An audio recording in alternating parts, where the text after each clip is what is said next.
First of all, I want to say a huge thank you to everyone that tuned into my most recent one, which was a Death's Oath build. I haven't played PoE or posted videos in a very, very long time, so I was a bit hesitant to post.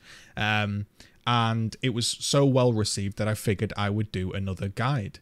So this build is one I've been playing and one I've been enjoying. It's Cyclone, and it's a block, and it's a very simple Facebreaker build that uses a shield. So it's that time again where GGZII jumps out of the shower and he runs through his build and he has a chat. The key reason I wanted to play this build was Cyclone is always an enjoyable skill to use. It does very well at ultimatums. It's handled all of the ultimatums I can throw at it. And importantly, it's able to kill the Trialmaster pretty much on any mod.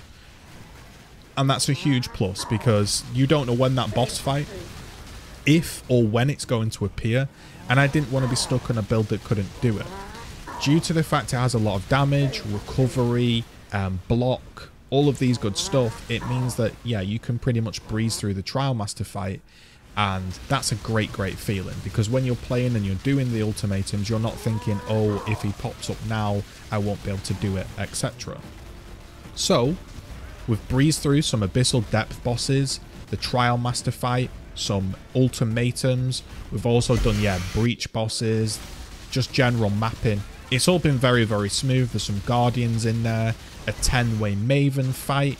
There's tons and tons of content that this build has done and can do, and that's why I feel comfortable sharing it with you, because I don't want to just give some build that's a bit finicky. I like builds that are just simple, they work, and if you keep putting currency and currency and currency into it, they can get stronger and stronger. They're a kind of a scaling build, and this build does well at all stages. It can scale really hard, and it can just get going on a cheap sort of budget, which is nice. Again, I don't claim to make these builds. I'm not a creative build maker. I just find a build that looks interesting, be it on YouTube or the forum. I give it a playthrough, and I give my opinions, and then I link to the original creator. I think that's okay. So, now that we've seen some gameplay and you've probably figured out, is this a build that looks good to me? Is this a build I want to play? And it is. Well, now we can jump into the gearing, the leveling process, and just generally have a chat about the build. So let's do that. First of all, I'd want to say thank you to all of the supporters that have been watching the videos, liking, commenting, and there have been a few people that have become a YouTube member. Thank you to all those new YouTube members. Thank you to the new Zicarios over at twitch.tv/GGZII, and appreciate all those liking, commenting, and ringing the bell so they don't miss a video. It's hugely helpful. Okay, so we've all seen Path of Buildings before. We've all seen how they work. In the link in the description, there will be a Path of Building. You can import that in. It will give you trees on how to level. So the leveling process was the following. I went and got myself a nice resistance belt, a string of servitude. I got myself a leather cap. I got myself a pair of Wanderlusts. I got myself, I think, even a ghoul mask at some points to run around for some fun. I had some Medjanods action going on. We also had some Praxis rings to help with our mana costs. We had some gauntlets to go on. And effectively, you can just level this with leveling gear if you want. Or you can do it the OG way and not use any leveling gear, but this was such a breeze and so chill to level, I figured I'd recommend it as leveling. I didn't level with Facebreakers. What I did was I ended up using one-handed axes and just playing regular old Cyclone. I ended up going from a Screaming Eagle hatchet to a Fury hatchet to a purchased axe here for a Chaos Orb. And then I purchased another axe for a Chaos Orb somewhere here in this tab, if we can find him, up here. And each time you purchase, maybe every 10 levels or so, just for a Chaos Orb, which you'll find through the ultimatums, you can double, triple your damage. Upgrading your weapons here is really important because we're not a spell build, so we don't really get inherent damage from levels, and our gear is pretty important to keep up to date with and leveling. Okay, so the key component is going to be your Facebreakers. Your Facebreakers are the thing that makes unarmed damage basically convert a ton of flat physical on all of our gear into a huge amount of physical, and we're just going to sort of box our way through the Atlas, I guess. Now, I ended up sticking an enchant on these gloves, Blades on Hit. What this does is it fires out little EK, ethereal blades that chain. They do physical damage, and honestly, maybe not so much now at the very, very late game, but I was noticing it quite a lot during the mid game. And if you can get this enchant, I thought it was decent. The actual gloves themselves, you're looking for the highest, more physical damage you can get. These cost 30 chaos. Key component is going to be your talisman. Now, you can enchant these because if you go to Cassia, you can put in a new type of vessel. It's like a vial of corruption or something like that. I can't remember its specific name. And it allows you to put an enchant on it. I did Claws of the Pride. Gives +1 range with claws, but this makes claws affect us, so it gives us +1 range, attack and cast speed, physical damage, overwhelming, so we can get through a bit of physical damage reduction, and it gives us 25% damage with hits and ailments. The next key item, I would argue, is going to be our Abyssus. This gives us all of our damage. Now, I have removed a bit of life on the tree, so when I remove this Abyssus, it still keeps my gear on. This is obviously just for showcase. When I show all of my damage, so if we do a spin here, we're at about 400k. If I was to take this off and do a spin, we're at 200k. So the reason this gives us such an enormous damage boost is it gives 40 to 60 flat fizz. So if you want to think of it another way, 40 to 60 flat fizz is going to give you 200k damage. So now you can see how flat fizz on gear is so important. Now this has an enchant on it, Flesh and Stone. This is just so Flesh and Stone basically reduces its mana cost, and I can use my banner. And you see here in the bottom right, I have enough mana to leech and spin. The enchant makes the helmet cost around 50 chaos. If you can't find an enchant, you can sort of balance your gear with some. I've even seen someone put an Enlighten in here. I've seen people take a few nodes on a tree.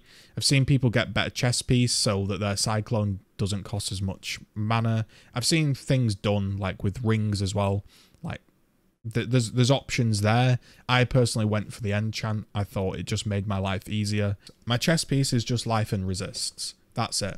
It's life and resists. Ideally, in an absolute ideal world, you'd have like base crit chance. You could have the socketed attacks. You could have additional curse. There's tons and tons of things you can do to scale this build up, and that's the nice thing. But for me, just a steady 6-link with some resistances and life. I was using a Tabula for the longest time. Is the shield.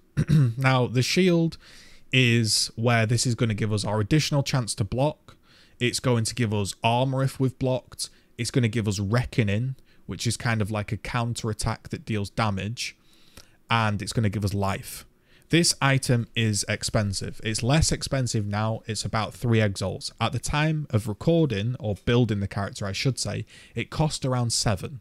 So what I did instead of that was, as I explained, when I was leveling, I used a Deep One's Hide.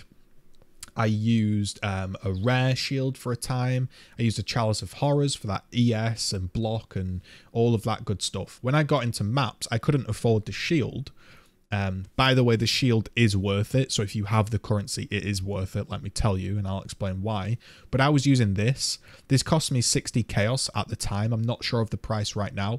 But this gives you a little Harbinger, which gives you a bit of, well, I can tell you exactly so I don't butcher it. Damage reduction, immunity to ailments, stun immunity when it zaps you. So it gives you a bit of defensive nature. It gives you 5% chance to block.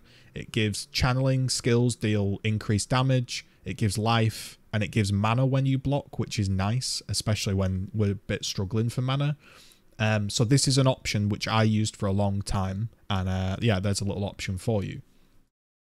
So the actual shield itself gives the Reckoning skill, which you can see here. And the Reckoning skill is dealing 201k damage with nothing up, no buffs. It's kind of like Death's Oath, where the things in the shield link to the skill. So because I have this linked with Pulverize and Brutality and a War Chief, this is why the skill is doing so much damage. I will again run through the gems at the end, don't worry. So the next piece of gear, and this is where I got lucky, but I don't want to sound like, oh, you don't need it, because it does help, but you kind of don't need it. This is where the gearing got a bit tricky, I will admit. You're going to need a lot of intelligence. You're going to want some physical damage. You're going to want some life. And in an ideal world, you want Assassin's Mark on hit. So what I did was the following. I bought a shaped steel ring and I just chaos spammed, and I kid you not, in 2 chaos orbs, this is what I ended up with. Now this is lucky as hell. I understand that. But, if you don't need as many resists as I need and you can shift your resist onto this, let's say that fire damage is another big resist, that life leech roll is another resist, there are options. But because I created this ring, I sort of geared my character around it, which is what you really should do if you end up with a good piece of gear. So this has Assassin's Mark, which means when I'm spinning on an enemy, a rare or a unique, I'm going to get power charges, which helps my crit. It has tier 1 life. It has 2 resistance rolls, and it has obviously an open slot for physical damage. I got very, very lucky. I don't know how much this thing is worth, but the tip is if you go and you get some quality attack modifiers, this is going to make your damage go up quite a lot.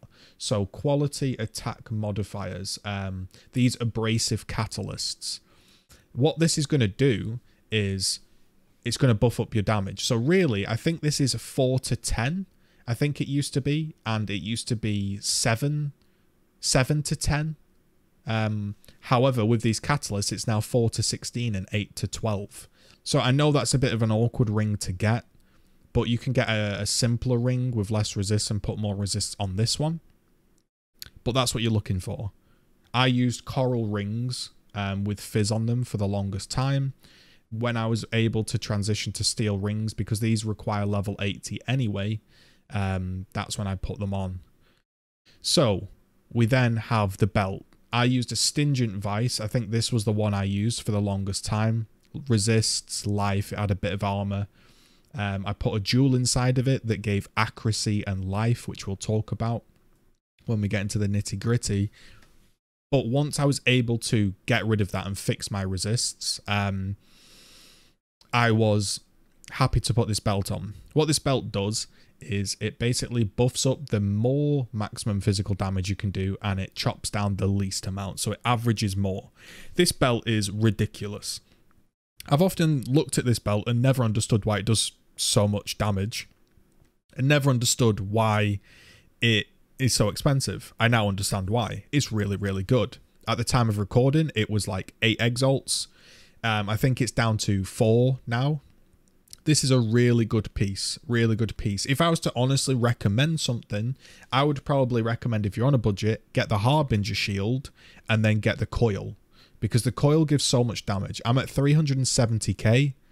I'm now at 300k. It's giving 70,000 damage, and it's not kind of even showing its true power on the digits, shall we say. Again, put some attack modifiers on it. Now, this is important, and this is something I've noticed people skip on their build, is the more maximum and the less minimum. So you want the highest amount of minimum. So you want 40% minimum, right? And you want the more maximum. And you can then try to divine this to that sort of balance. So try to get as close to 40-40 as you can. I ended up 40-37, and then I put catalyst on. So you can see it's not 40-37, it's 44-48. So those catalysts are huge, and it does give 100 life, which is nice. The boots are simple. Again, you could get better boots to help your resists out. I focused on getting a bit of chaos res because miasma spreads, and you know how it is. So movement speed, some resist, some life. These were just some boots that realistically could have been upgraded a long time ago. I haven't done it. It's okay, they get me by. In an ideal world, I'm saving up for a crit chest, I'm getting better boots, maybe I'm getting this steel ring to be better. There's options.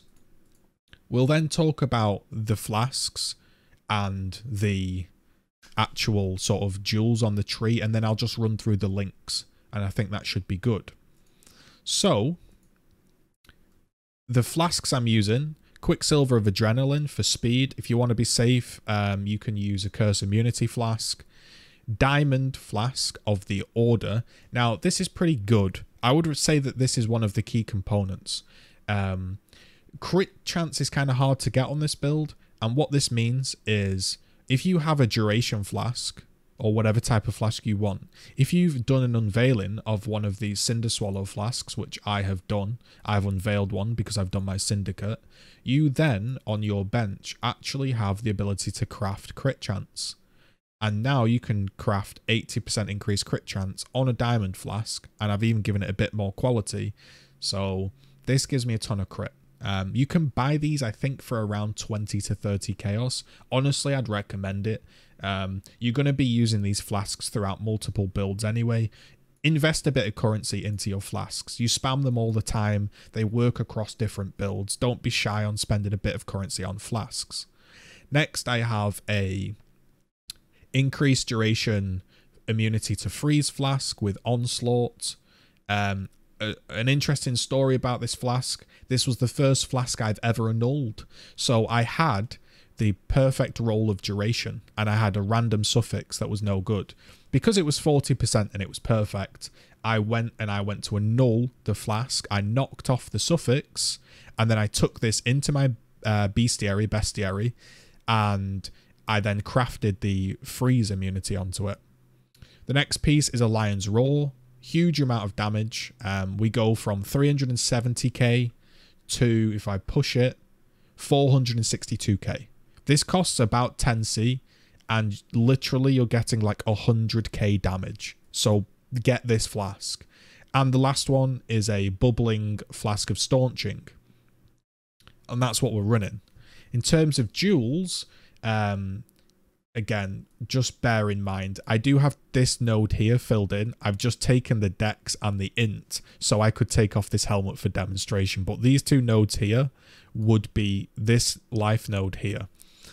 Now, the only complex thing about this build is you're going to need accuracy. Accuracy sucks to get on this build, so try to get jewels with accuracy and life. I've got 1, 2, 3 with accuracy and life, and this one has physical attack damage leached as mana. Before I had this jewel, I traveled to this node here and took this life leech. It was only until I got this jewel that I got rid of this node. The last important jewel is the Lethal Pride Warriors under Rakiata, conquered by the Kurai. Yes, these jewels are mental.